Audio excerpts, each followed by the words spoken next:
ॐ सहनाववतु सहनौ भुनक्तु सह वीर्यं करवावहै तेजस्विनावधीतमस्तु मा विद्विषावहै। ओम शांति शांति शांति। हमने लास्ट थर्सडे देखा कि अर्जुन शिष्य तरीके अपने को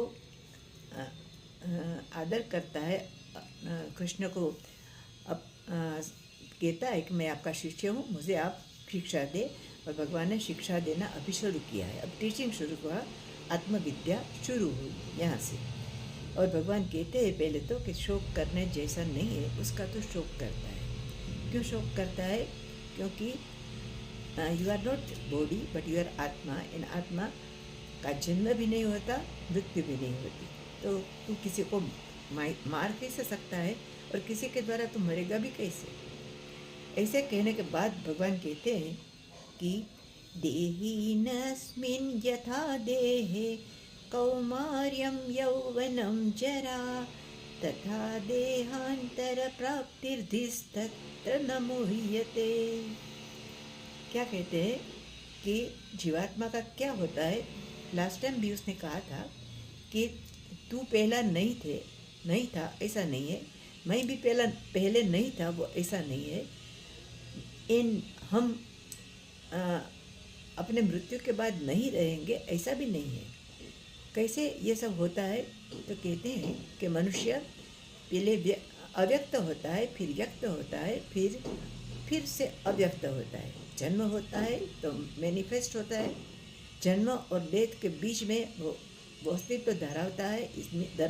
it means that he exist during the period of time of death and birth and death, but after that he again will be unmanifested.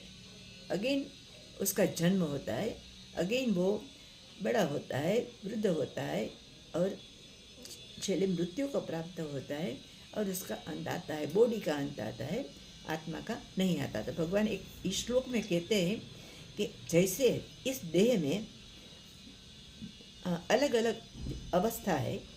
पहले एक बच्चा होता है, फिर वो धीरे धीरे कौमार अवस्था प्राप्त करता है, फिर युवान बनता है, फिर ये मिडल एज्ड मैन बनता है और वुमन बनती है। और this after that he will be enter into old age and then again he will die. So it means that in all the avasthas, woman knows that I was at this time I am an old man, but at particular time I was a child. I was a very youthful yuva, and now I am old. So I was a child, I was a yuva, and I am an old man. So it means that during all these avasthas, he knows that I, that is मैं वही हूँ, उसमें कोई change नहीं होता है। देह में चेंज होता है ना। पहले तो इतना सा बालक होता है, देन वो धीरे धीरे बड़ा होता है और धीरे धीरे ये उसका अपवर्ड जर्नी शुरू होता है, देन अगेन डाउनवर्ड जर्नी भी शुरू होता है और then again he will disappear. But he knows I was the child, I was the young man, and I am now become old. So it means that in all the avastha I is the same, मैं remains the same. मैं तो मैं ही हूँ। Body बदलता है, शरीर change होता है, वो मैं चेंज नहीं होती। ऐसा नहीं है कि मैं बच्चा तरीके कोई दूसरा था और तो मैं अब बदल गया हूँ, ऐसा नहीं है। वो जानता है वही मैं हूँ, जो एक समय पर एक बालक था, बट आज मैं युवान हूँ। सो वो जानता है कि मैं तो मैं ही हूँ। दरेक अवस्था में मैं ही हूँ। ओनली बॉडी इज चेंजिंग, मेरे बॉडी में रहेला जो मैं हूँ, आत्मन है, वो चेंज नहीं होता। ऐसे क्या होता है कि मनुष्य की 6 अवस्था है, वो उसे पार करनी होती है। पहले क्या आता है कि पहला आता है अस्थि। अस्थि मीन्स वो जो है। इफ अस्थि नहीं होता, जो जो जो अस्तित्व ही नहीं धरावता, उसका जन्म कैसे होता है? ये जीव अनादि है। वो जो हमारा जीवात्मा है वो अनादि है, अनादि है। उसका शुरू नहीं होता है, वो वही है। एंड अस्ति, it means that it was there, then जायते, इसका जन्म होता है। जेन वर्धते, धीमे धीमे धीरे धीरे बड़ा होता है। देन वो मैच्योर होता है, यंग मैन में वो परिवर्तित होता है। देन क्षीयते, धीरे धीरे उसका रिटर्न जर्नी शुरू होता है। We can say that return journey शुरू होता है।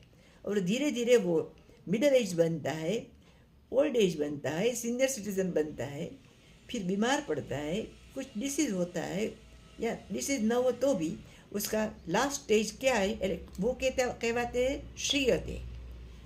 क्षीयते ये 5th अवस्था है। एंड द 6th इज म्रियते, देन इसकी मृत्यु होती है।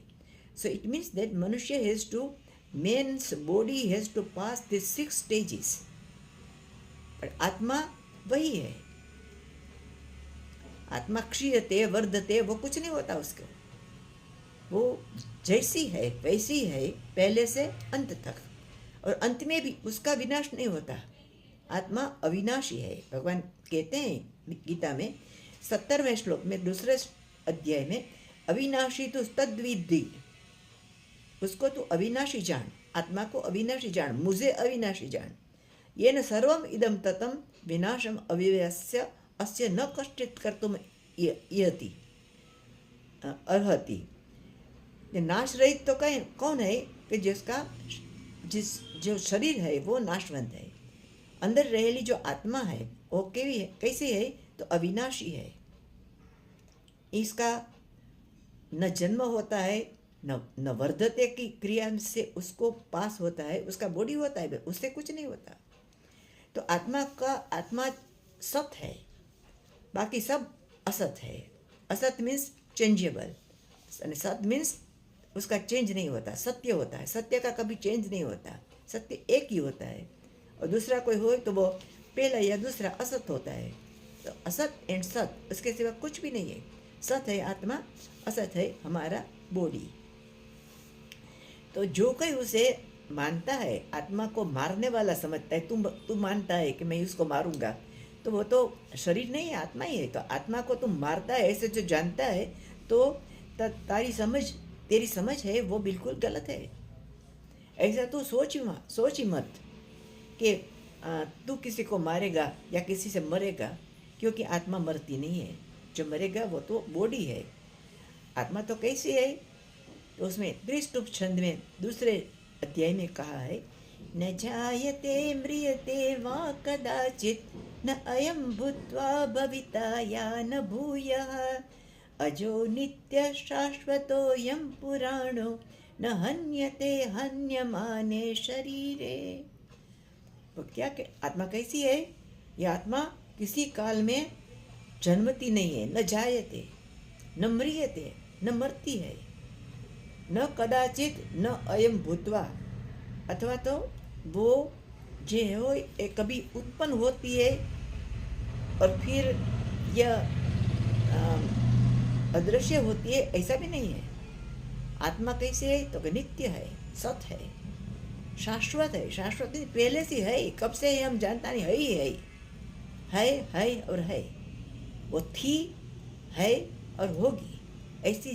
ऐसी जो वस्तु है एक ही है, वो है आत्मा। तो सनातन है, कब से पुरातन है। ऐसा सब आत्मा के बारे में उसने कहा है। एंड वो भी कहा है कि एक अलग श्लोक में, वासांसि जीर्णानि यथा विहाय नवानि गृह्णाति नरोपराणि तथा शरीराणि विहाय जीर्णाः अन्यानि संयाति नवानि देहि। आत्मा कैसी है कि जैसे हमारा वस्त्र पुराना हो जाए तो हम उसे बदल के नया खरीदते हैं, नया पहनते हैं। ऐसे ही जब शरीर पुराना हो जाए तो आत्मा उसे, जैसे हम वस्त्र बदलते हैं ऐसे ही ये जीव है वो शरीर बदलता है। आज इस शरीर में है, वो शरीर पुराना हो गया तो वो शरीर छोड़ देती है और दूसरे शरीर में जाती है, वहाँ वो पहले थी और वहाँ फिर मैनिफेस्ट होती है। अरे कैसे आप कहोगे कि ऐसे तो होता है कि युवा भी मर जाता है, बालक भी मरता है कभी कभी। ऐसा नहीं है कि वृद्धि मरता है, शरीर पुराना हो जाए फिर ओनली उसका नाश होता है, ऐसा तो नहीं है। बालक भी मर जाता है, कोई रोग में मर जाता है, अकस्मात में मर जाता है, एक्सीडेंट में मर जाता है। तो ऐसे कैसे होता है? तो ऐसे हम कह सकते हैं कि जैसे एक गाड़ी है, कार है, हम 10 वर्ष से उसको चला रहे हैं, अच्छी स्थिति में है और हमें अभी भी बदलने की ज़रूरत नहीं लगती और 12 साल पुरानी हो जाती है, 13 साल पुरानी हो जाती है, तो हमारे भैया तो वो पुरानी है ही नहीं, हम तो चला लेते हैं उससे। पर हम जानते हैं कि वो बहुत पुरानी है, हमने 12-13 वर्ष पहला ली थी और सपोज ना we want to sell it, हम उसे बेच डालना चाहते हैं, नहीं खरीदना चाहते हैं, तो हम किसी को बेचें। और किसी व्यक्ति ने पहली बार कार खरीदी तो उसके लिए वो कार कैसी है? तो कि नई है। जो श्रीमंत लोग हैं वो डेली रोज रोज अपने वस्त्र बदलते हैं, नए नए पहनते हैं, एक बार पहना दूसरी बार नहीं पहनते, तो उसके लिए एक बार पहनने से वो जूनी लगती है और बार बार पहनने से भी हमें ये पुरानी नहीं लगेगी। तो इस प्रकार आत्मा जो है वो अपना जीवात्मा है, वो अपना शरीर धारण करता है अपना कर्म को एक्सॉस्ट करने के लिए, अपना कर्म जो है उसका फल भोगने के लिए। तो उसका फल कभी बहुत छोटा होता है, तो उसको जिंदगी भी छोटी होती है और उसके लिए ये कर्म अपना भुगत लेता है, इसके लिए वो शरीर की कोई ज़रूरत नहीं होती, यानी वो अपना शरीर छोड़ देता है। तो ऐसे जैसे श्रीमंत लोग को वस्त्र दूसरे दिन पुराना लगता है, हमें नहीं लगता, तो इसीलिए जो आत्मा है उसको भी अपना कर्म भुगतने लिए वो शरीर धारण करता है। तो ये कर्म भुगत जाए, फिर कुछ न रहे, इस जन्म के लिए भगवान ने इतना ही तय किया है, तो उसके लिए वो शरीर की कोई आवश्यकता नहीं है, सो वो छोड़ देगा। सो ऐसे भगवान अर्जुन को धीरे धीरे समझाते हैं। हम आत्मा के बारे में फिर विचार करेंगे दूसरी बार, दूसरे सेशन में। जितनी ज़रूरत है ऐसी करेंगे और आपको जितनी ज़रूरत है वो उसके ऊपर ज़्यादा ध्यान देंगे, कर्म के ऊपर और ज्ञान के ऊपर थोड़ा ज़रूरत जैसा ही हम भार देंगे। तो डोंट बी, कोई कन्फ्यूज़न नहीं होना चाहिए, कभी ये मुझसे समझ नहीं होता तो ये तो ठीक है, हम लास्ट टाइम मिलेंगे, बाय।